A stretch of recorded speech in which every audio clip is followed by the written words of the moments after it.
Je vous propose de coudre la robe Séville du magazine Mode et Travaux de décembre 2022. Elle se coud dans un jersey extensible moyen de façon à avoir bien chaud cet hiver avec des bottes et un collant. La taille va de 36 au 48 et il vous faut environ 1,80 m à 2,20 m de tissu.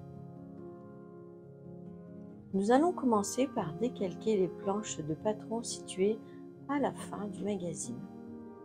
Personnellement, j'utilise du papier transparent que j'achète sur Amazon. Ce que j'aime, c'est un rouleau de poids léger par rapport aux grandes bâches de magasins de bricolage. Et ceci n'est que mon avis. Je relève tous les points qui puissent m'aider au montage. Je n'oublie pas d'indiquer le droit fil.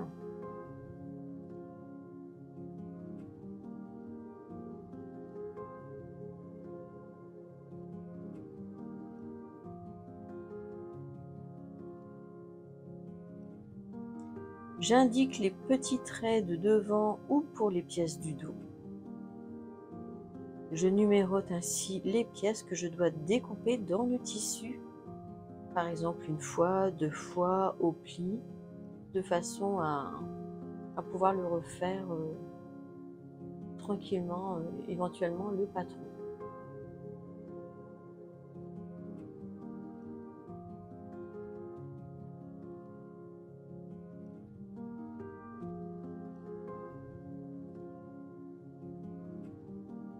Je viens positionner mes pièces sur le tissu en respectant le droit fil.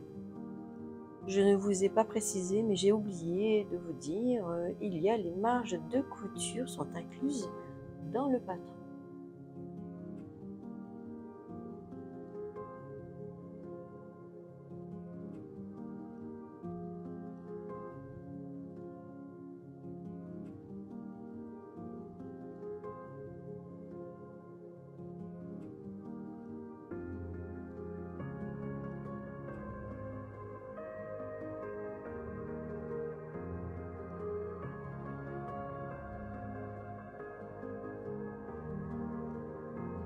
J'obtiens ma première pièce et je continue ainsi avec le reste. Je positionne correctement mes morceaux de patron de façon à utiliser au mieux mon coupon.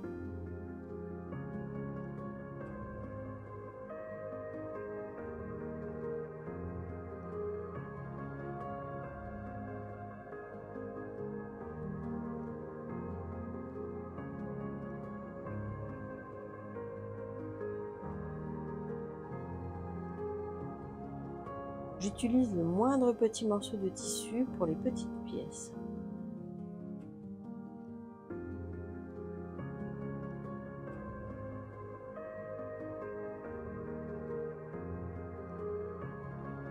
Ici, j'ai déjà assemblé endroit contre endroit les pièces devant et dos. Je viens positionner mon col plié envers contre envers.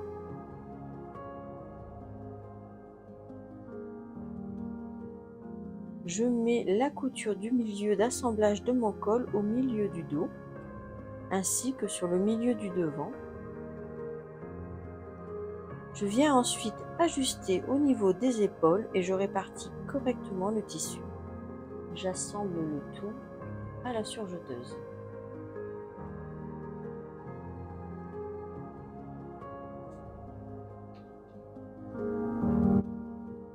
Entre-temps, Minette est venue demander un câlin ou de vérifier ma couture, je ne sais pas, mais c'est un petit moment de tendresse.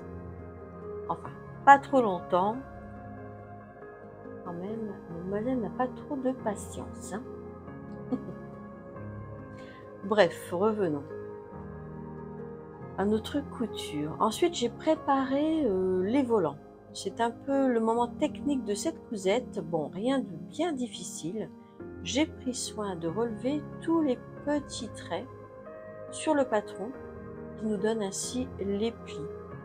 Ceci est très important.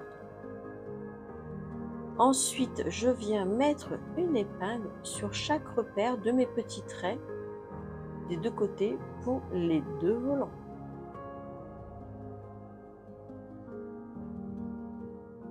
Ceci demande un peu de temps, mais c'est très important pour la suite si on veut avoir un résultat équilibré des deux côtés.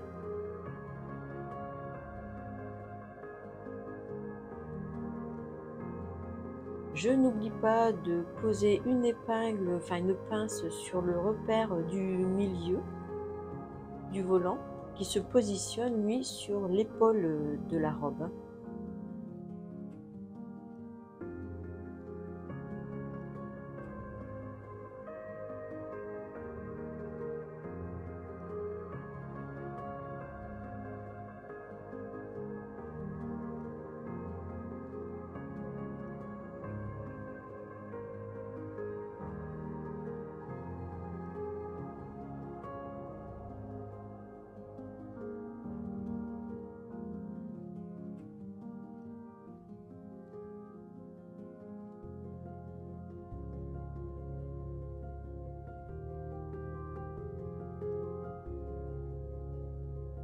Ensuite, j'enlève le papier.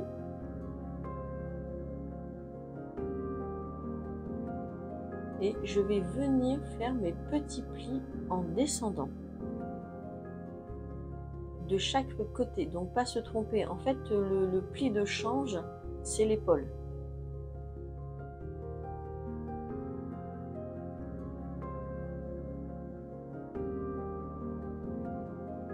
Donc encore un petit peu de manipulation. On prend son temps. Voilà. On refait la même chose pour l'autre côté. On ne se trompe pas de sens, les plis sont bien dans le sens descendant.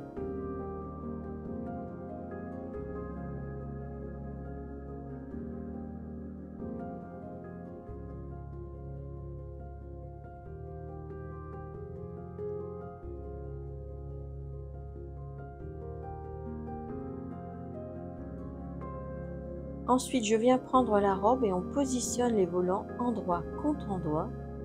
L'épingle schématise le milieu de la couture de l'épaule. On met bien à plat. Je mets bien à plat pour ne pas me perdre. Je viens vérifier si mes volants sont identiques.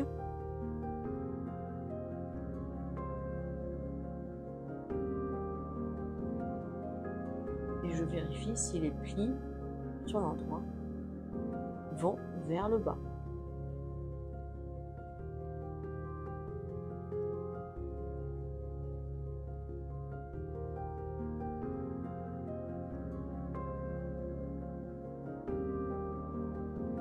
Je fais la même chose des deux côtés.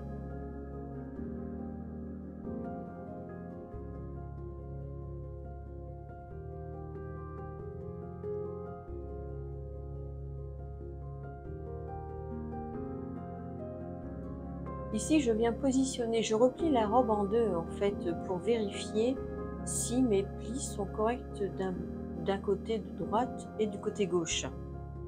Le paramétrisme, ouf, très dur à dire pour moi. Et comment dirais-je, je modifie s'il y a besoin les petits plis. C'est un peu long mais important pour avoir un beau travail au final.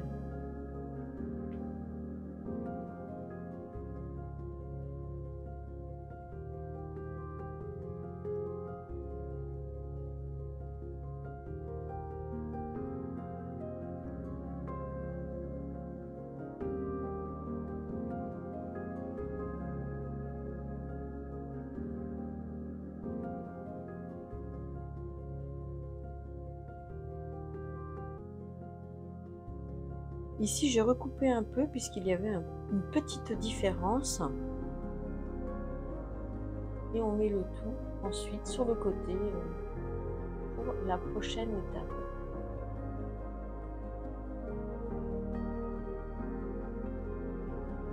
Alors, je viens prendre les côtés devant et dos, c'est-à-dire les pièces 3 et 4.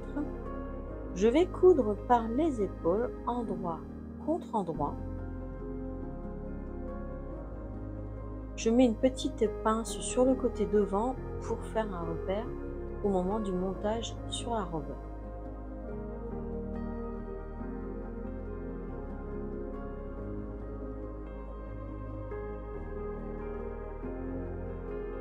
Et j'assemble à la surjeteuse toutes mes coutures.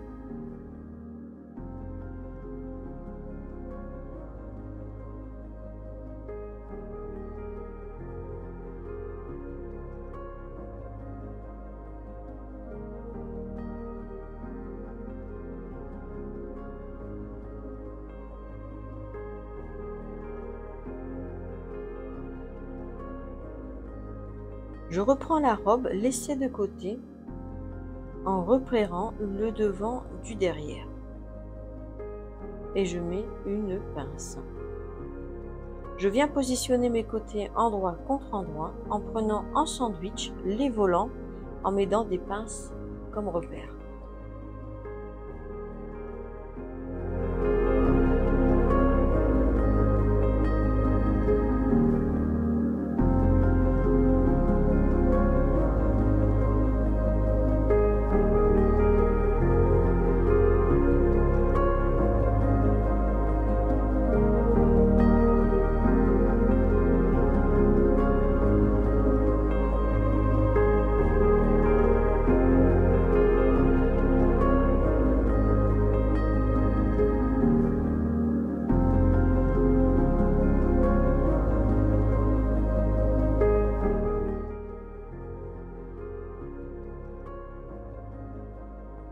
Je vais coudre de part et d'autre ceux de chaque côté à la machine et non à la surjeteuse en enlevant au fur et à mesure les épingles et les pinces en prenant mon temps. Je surpiquerai ensuite à la surjeteuse mes deux coutures. Voici ce que l'on obtient.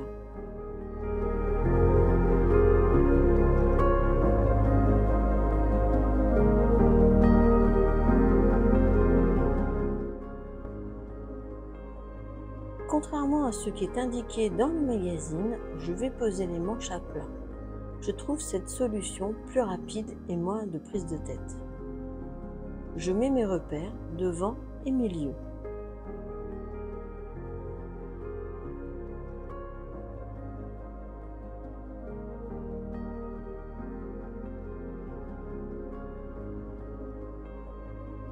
Je positionne les manches de chaque côté en m'aidant des pinces repères.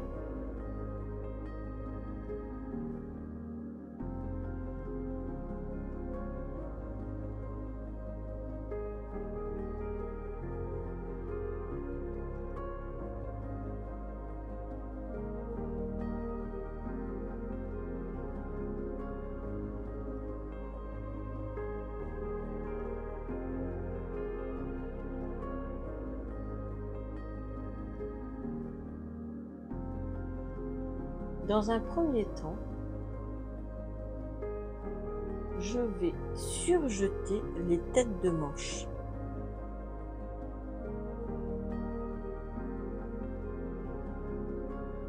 Et ensuite, en une fois, je vais fermer la manche et assembler les côtés de la robe.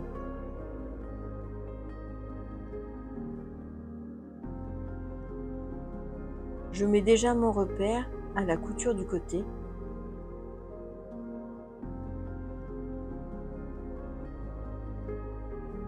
Ce dernier assemblage marque la fin de la couture de la robe et c'est ainsi que vous obtenez une robe bien chaude pour cet hiver dans un jersey bien chaud. Bonjour à tous, on se retrouve face caméra, cette fois-ci avec la robe finie. Donc j'espère que ce format de vidéo vous aura plu, ça vous donnera aussi également l'envie, pourquoi pas, de coudre cette robe toute simple, mais tellement cocooning en ces débuts d'hiver, ça peut vraiment être bien sympa.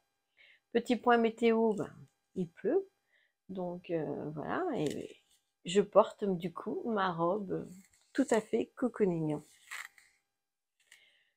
C'était un modèle qui est relativement assez facile à faire, juste faire un petit peu attention vers les plis, vous voyez. Donc je sais ce que j'explique bien dans la vidéo, les plis vont vers le bas. Comme ça, ça vous fait peut-être un repère sur un côté fini, on va dire, voilà. Et du coup, dans le sens sur l'épaule, c'est le change et ça descend également dans l'autre côté. Si j'ai si je devrais faire une modification, c'est peut-être allonger un tout petit peu le bracelet de manche. Je le trouve au final assez court en fait, parce que je pense qu'un ou 2 centimètres de plus n'aurait pas été de mauvaise idée. Hein. Après, je trouve que ça a tendance un peu à se retourner du fait que ça soit pas assez long, vous voyez. Donc si vous la faites, pensez plus à allonger 1 ou 2 centimètres par ici, ça sera quand même beaucoup mieux. Et puis voilà, donc je vais vous mettre ici une vidéo portée, je pense que ça sera mieux sur le côté, puisque là forcément je suis assise, et puis bah, même si je me lève, ça ne changera pas grand-chose au problème, vous ne verrez pas grand-chose. Donc moi je l'ai fait juste au-dessus du genou, parce qu'après...